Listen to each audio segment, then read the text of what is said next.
Sunday oh. Mukhang malinis yung EDSA ngayon ah. Malinis, hindi ma-traffic. Pero may kamote. Tagal-tagal na rin tayo hindi tumambay dito sa Tipsy Peak BGC eh. Shoutout sa mga riders ko ditong katropa na bumabakbak dito sa EDSA. Sarap ng panahon. Nakakamiss din dito no. Dati kasi kukommute ako dito sa LRT eh. Ay no, MRT. Saka itong notorious talaga sa traffic tong Guadalupe. Kaya maganda itong ginawa nila to, segregated yung mga bus. Hindi sila nagbubuntisan doon. Tapos yung mga tao may daanan sila dyan oh. Ako, sino to? Si Ariel po.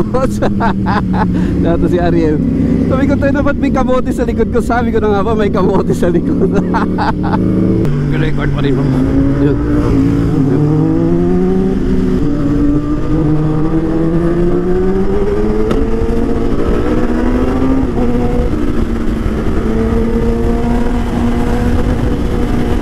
Kamote talaga to. Wala nang pasukan dyan men. Recording ulit. At least nagka-backup lang. Makagalit na naman yan sa kamote. Naiwan ako utang sa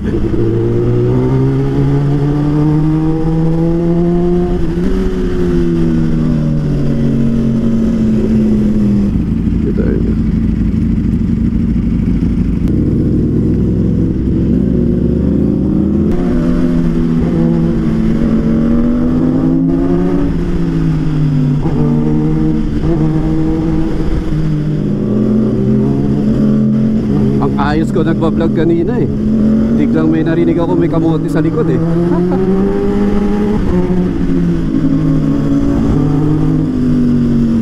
Isipin mo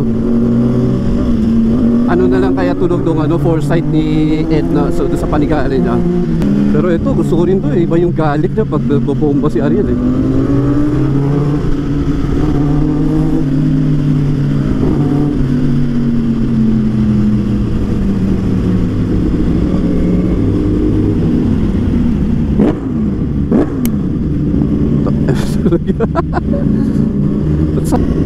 Dito na tayo Yel. Huwag mo sabihin kakamutengin mo pa yan.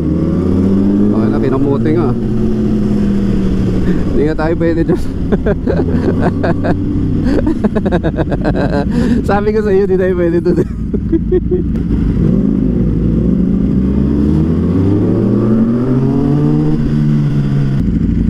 Kuminto.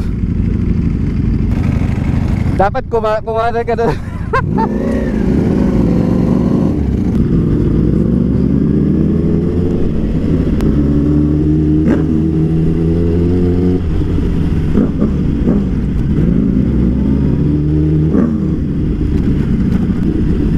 Sino na nandito?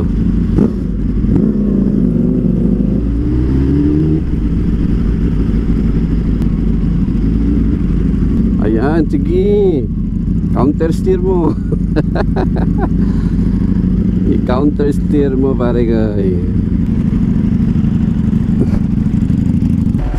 Ano? Riel, doon daw. Riel.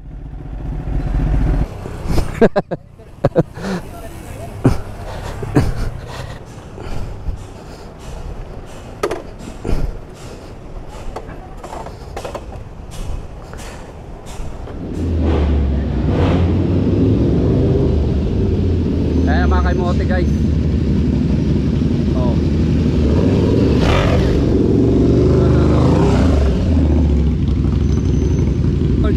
Pag Ducati, dikit-dikit Ducati yan. Oh, alam nyo na oh. Na to oh, Super Duke. Oh. Pagkasta ko 500, naubos ka agad eh. Ito yung dalawang malulupit, mga pinapangarap natin. Yan.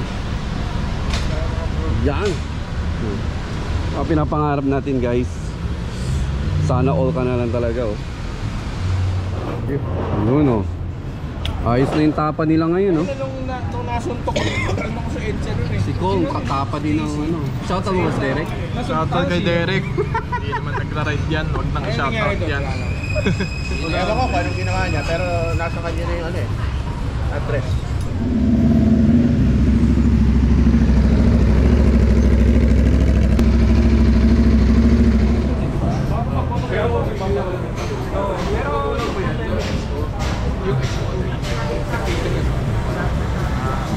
Di ba, Elias?